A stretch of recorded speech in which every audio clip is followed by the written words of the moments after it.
Pasien wanita itu sangat cantik sehingga dokter membiusnya secara umum.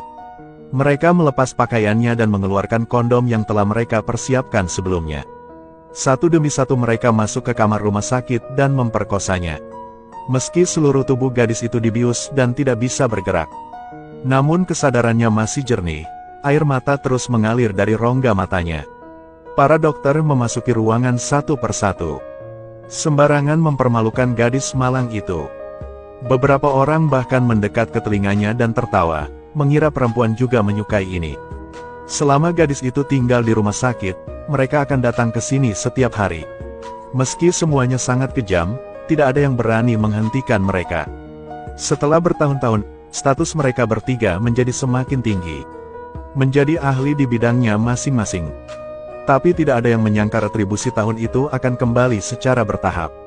Salah satunya adalah seorang profesor di rumah sakit. Awalnya berkencan dengan bidan. Tak disangka, keesokan paginya, ia meninggal secara tragis di ranjang hotel. Tapi pemandangannya juga sangat menakutkan.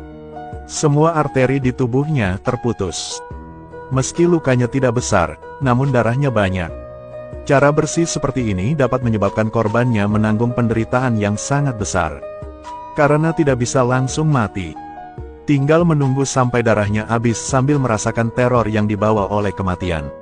Sidik jarinya telah dihapus dan tidak ada petunjuk yang tersisa di ruangan itu. Kamera di hotel juga tidak menemukan tersangka. Mungkinkah si pembunuh bisa menghilang dari dunia? Lagi pula, siapa yang bisa memiliki kebencian sebesar itu? Bahkan sebelum menunggu polisi mengusut, kasus lain terjadi. Orang yang meninggal itu masih seorang dokter. Luka fatalnya sama seperti sebelumnya. Saat dia menginap di hotel resort, disebut tukang pijat. Gadis itu memiliki tubuh seksi dan mata menggoda yang memikat hati orang. Namun ada aturannya sebelum dipijat. Artinya, perlu menutup mata laki-laki itu dengan erat dan mengikat anggota badan laki-laki itu. Tapi wanita itu melakukannya hanya untuk membunuh pria itu.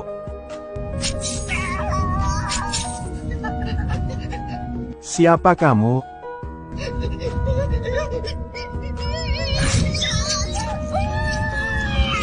Polisi langsung menyelidiki rumah sakit korban. Bahkan mengeluarkan uangnya sendiri untuk mengundang perawat makan malam.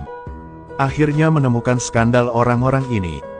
Menurut ingatan perawat, tahun itu gadis itu dibawa ke rumah sakit sendirian. Semua orang tertarik dengan kecantikannya. Terutama ketiga dokter pria di rumah sakit tersebut. Perawat tidak banyak berpikir, mengatur agar gadis itu pergi ke ranjang rumah sakit dan kemudian pergi. Tidak menyangka hal seperti itu akan terjadi. Min John sepertinya memikirkan sesuatu, ini bisa jadi kasus balas dendam. Dia mendatangi orang yang masih hidup di antara ketiganya. Semoga dia bisa menjelaskan apa yang terjadi tahun itu. Pria itu sekarang menjadi direktur senior. Dia tidak akan pernah membiarkan skandal tahun itu mempengaruhi dirinya. Menghadapi masalah Min John, dia terus-menerus bersikap bodoh. Bahkan memerintahkan para tamu untuk diusir. Tapi Min John bisa merasakan bahwa korban berikutnya kemungkinan besar adalah orang ini.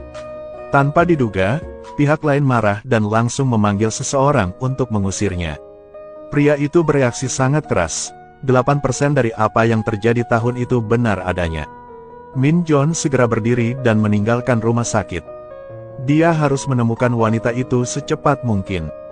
Tidak menyangka gadis itu akan berubah secepat itu. Kini telah menjadi bintang wanita terkenal. Min John menegaskan bahwa kasus tersebut pasti ada hubungannya dengan selebriti wanita tersebut. Akhirnya mendapat kesempatan untuk menginterogasi gadis itu. Dia langsung bertanya padanya tentang kasus tahun itu. Dan bertanya padanya apakah dia adalah pelaku dari 2 kasus lainnya. Tanpa diduga, gadis itu menyangkalnya karena dia masih terlalu muda pada tahun itu dan sedang koma setelah mengalami kecelakaan mobil. Dia tidak tahu apa yang terjadi hari itu. Meskipun Min John membenarkan bahwa 8 bagian kejahatan tersebut disebabkan oleh bintang wanita tersebut. Tapi dia punya alibi yang sempurna. Karena malam saat kejahatan itu terjadi, gadis itu sedang berada di stasiun TV. Tidak ada waktu untuk melakukan kejahatan. Min John hanya dapat terus menyelidiki seluruh kasus secara mendetail. Tanpa diduga, Dalam perjalanan pulang, dia menemukan toko daging yang baru dibuka. Dia masuk dengan rasa ingin tahu dan langsung tertarik pada seorang gadis. Pemilik di sini sangat dan keterampilan pedangnya juga sangat terampil. Bahkan Min Jon yang berpengalaman harus melihat beberapa kali lagi. Sejak toko dibuka, para pria berjejer di jalan di luar. Tujuan sebenarnya mereka bukan untuk membeli daging, tetapi untuk memulai percakapan dengan pemiliknya. Bahkan Min Jon tidak terkecuali, dia datang ke sini setiap hari untuk membeli daging. Meskipun dia tidak mengatakan sepatah kata pun, dia masih tidak bisa mengendalikan diri. Min Jon tiba-tiba mendapati dirinya jatuh cinta pada bosnya. Entah makan atau tidur, sosoknya selalu muncul di pikiranku. Tapi dia masih punya urusan lain. Min Jon diam-diam mengikuti kepala rumah sakit Lee, memastikan hidupnya aman. Tidak menyangka pembunuhnya tiba-tiba muncul malam ini. Dia awalnya mengambil kesempatan untuk membunuh Din Lee, tapi tiba-tiba menjatuhkan belatinya ke tanah. Wanita itu mengambil kesempatan itu untuk pergi, tanpa diduga ditemukan oleh Min Jon. Melihat wanita itu dengan curiga, dia segera mengejarnya. Tapi dia sepertinya sangat familiar dengan tempat ini. Meskipun Min Jon mengejarnya dari dekat, dia tetap meninggalkannya. Menunggu saat Min Jon berlari ke pintu besi yang tertutup. Dia segera menyelidiki semua kamera dan benar saja melihat siluet si pembunuh. Meski dia memakai topeng, tubuhnya terasa familiar. Membuat Min Jon memiliki jawaban di dalam hatinya. Namun ketika kasus itu terjadi, bintang wanita tersebut masih syuting dan tidak bisa melakukan kejahatan tersebut. Dia membawa belati itu ke toko perangkat keras untuk menyelidikinya. Dia baru tahu kalau benda ini khusus digunakan untuk memotong tulang. Min Jon tiba-tiba memikirkan seseorang di benaknya. Di paha tukang daging yang pernah menyimpan pisau seperti itu. Dia pergi ke toko daging lagi, tanpa sengaja menabrak seorang wanita tua. Tapi Min Jon tidak mengerti, bagaimana wanita tua seperti itu bisa memiliki aroma yang familiar. Kepala sekolah Lee juga berada di bawah tekanan karena hal ini. Melihat pasien wanita di meja operasi lagi, dia berubah menjadi gadis tahun itu. Langsung ketakutan setengah mati. Perawat itu segera memperhatikan, tidak menyangka akan dijadikan tempat melampiaskan amarahnya. Kepala sekolah Lee baru saja kembali ke rumah ketika dia diserang oleh si pembunuh. Beruntung dia bereaksi cepat untuk menyelamatkan nyawanya. Juga melukai paha lawan. Min Jon, untuk memverifikasi pikirannya, berlari ke toko daging lagi. Setelah keduanya bertukar kata, Min Jon segera menemukan masalah. Wanita itu berjalan dengan pincang.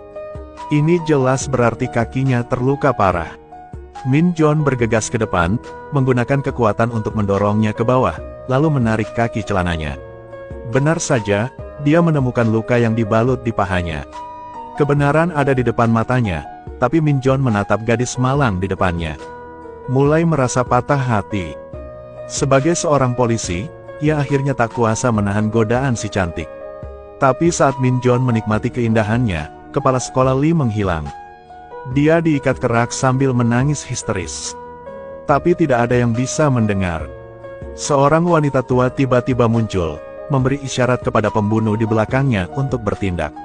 Wanita itu berlari membawa pisau dan dengan paksa menyayat arterinya. Darah langsung muncrat, kepala sekolah Lee berteriak keras kesakitan.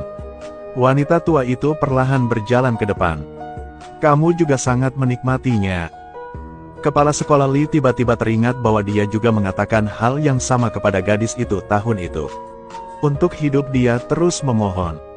Wajah wanita tua itu tidak berubah. Dia menggunakan tongkat untuk menurunkan celananya.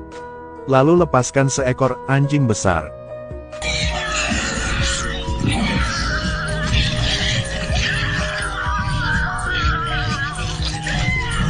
Ketika polisi tiba, kepala sekolah Lee sudah berhenti bernapas. Namun polisi masih menemukan sesuatu yang aneh pada lukanya. Padahal ketiga kasus tersebut serupa. Tapi orang yang membunuh Din Lee jelas-jelas kidal. Min Jon tiba-tiba merasa ragu, mungkinkah ada dua orang di antara pembunuhnya? Ketika mereka sedang memikirkan kasus ini, mereka tiba-tiba mendengar beritanya. Film yang dibintangi seorang bintang wanita menjadi sangat panas. Melihat gadis berambut putih itu, Min Jon kemudian bereaksi. Wanita tua yang ditemuinya malam itu adalah bintang wanita. Bau familiar itu adalah aroma parfum di tubuhnya. Ternyata sang bintang wanita masih ingat jelas apa yang terjadi tahun itu. Dia sengaja menyamar, menunggu kapan dia memiliki kemampuan untuk menyewa seorang pembunuh untuk membalas dendam atas namanya. Tapi tukang daging adalah salah satu pisau bintang wanita. Min Jon segera pergi ke toko daging. Tapi begitu dia memasuki pintu, menemukan tempat itu kosong. Sang induk semang segera menghilang. Min Jon mengerahkan seluruh kekuatan untuk mencari berita tentang wanita itu. Mengetahui bahwa di pinggiran kota ada seorang tukang daging baru yang pindah. Min Jon segera berlari mendekat, dia tahu dengan jelas bahwa itulah orang yang dia cari.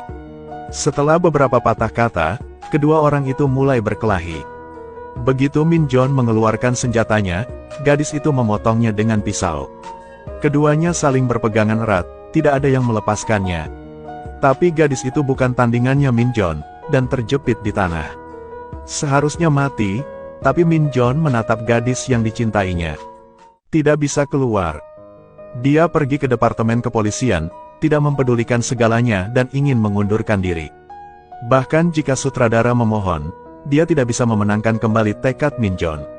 Meski harus memilih, dia tidak akan segan-segan menyerahkan segalanya demi orang yang dicintainya. Min Jon pergi ke toko daging lagi. Lihat wanita di depannya dengan mata penuh kasih sayang. Mengetahui bahwa dia mengundurkan diri karena dia, wanita itu tidak bisa lagi mengendalikan dirinya. Menunggu Min Jon bangun, dia menemukan bahwa dia juga memiliki saudara kembar. Keduanya tumbuh secara identik. Min Jon juga tidak bisa membedakan apakah orang yang bersamanya adalah sang kakak atau adik.